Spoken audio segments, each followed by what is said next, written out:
+2 class हमने कल 3rd level lesson start किया है। इसकी स्टोरी हम थोड़ी सी बताऊंगी जो हमने कल पढ़ी थी।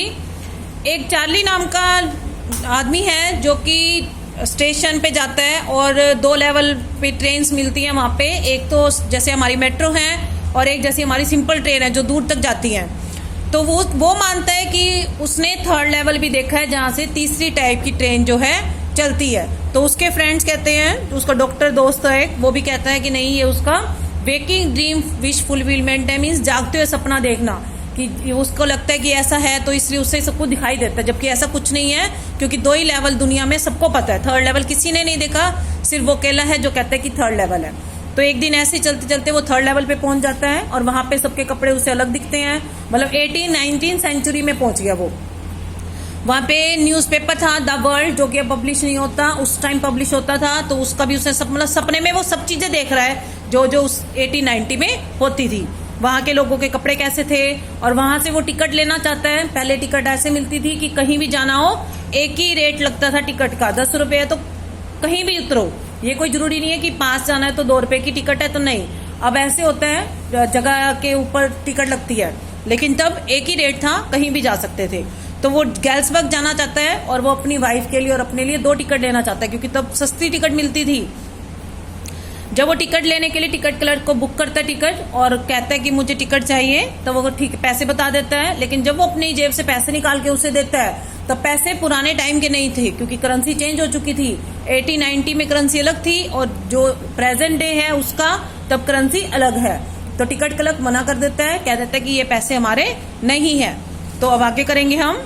The clerk glanced at the cash drawer beside him. जो क्लर्क है वो अपने पास जो है कैश ड्रॉर, जिसमें वो सारे पैसे डाल रहा है टिकट लेके, टिकट देखकर वो देखता है there was old style bills in it. उसके अंदर पुरानी तरह के पैसे थे। They were different looking bills, वो अलग दिखाई दे रहे थे। They were half again as big as the money Charlie had with him. Charlie के पास जो नोट थे उनसे वो बड़े साइज के थे। पहले बड़ा पैसा चलता था, बड़े नोट होते थे। अब जो है धीरे धीरे पैसों की जो साइज है वो छोटा होता जा रहा है। The clerk threaten to call the police. जो क्लर्क है उसे धमकाता है कि मैं पुलिस को बुला रहा हूं, तुम मुझे नकली नोट दे रहे हो।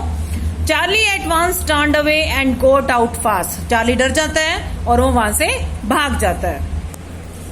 नेक्स्ट डे, अगले दिन, Charlie Drew $300 out of the bank. Charlie अपने $300 जो है बैंक से निकालता है, क्योंकि जितने उसने इकट्ठे कर रखे हैं अब तक सेविंग उसकी।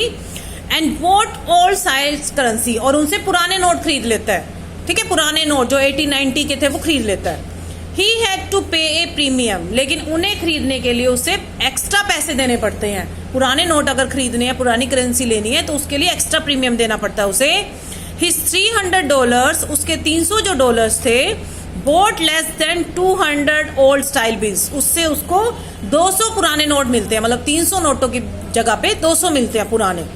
बट दो ही tried many a time, he could never find the corridor that led to the 3rd level at Grand Central Station. अब पुराने नोट उसने ले लिए क्योंकि उसे टिकट खरीदनी थी, लेकिन उसने अब कई बार कोशिश की कि उसे 3rd लेवल मिल जाए, लेकिन अब उसे 3rd लेवल कभी भी नहीं मिला। बहुत टाइम हो जाता है लेकिन उसे 3rd लेवल दोबारा नहीं मिलता।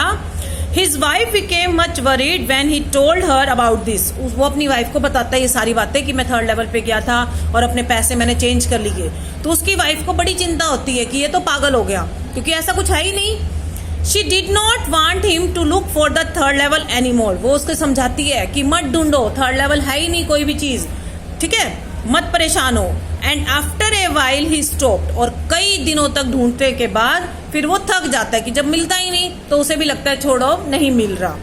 But he often talk to his friend Sam Vinier, लेकिन इसके बारे में 3rd लेवल के बारे में वो अपने दोस्त से बात करता है about the beauties of Galesburg. Sam विनियर कौन है? जो उसका साइकेट्रिस्ट फ्रेंड था, जो डॉक्टर दोस्त था, और उसे गैल्सबर्ग की ब्यूटीज के बारे में बताता है, क्योंकि वो हमेशा गैल्सबर्ग जाना चाहता है। वो देश अब नहीं है, ठीक है, पहले के टाइम में वो जगह थी, तो अब तो काफी चेंज हो गया। तब जो है 1890 में वो जितना सुंदर था उसके बारे में वो अपने दोस्त को बताता है कि 1890 में गैल्सबर्ग इतनी अच्छी जगह थी, इतनी शांति थी वहां पे, अपने फ्रेंड को बताता है।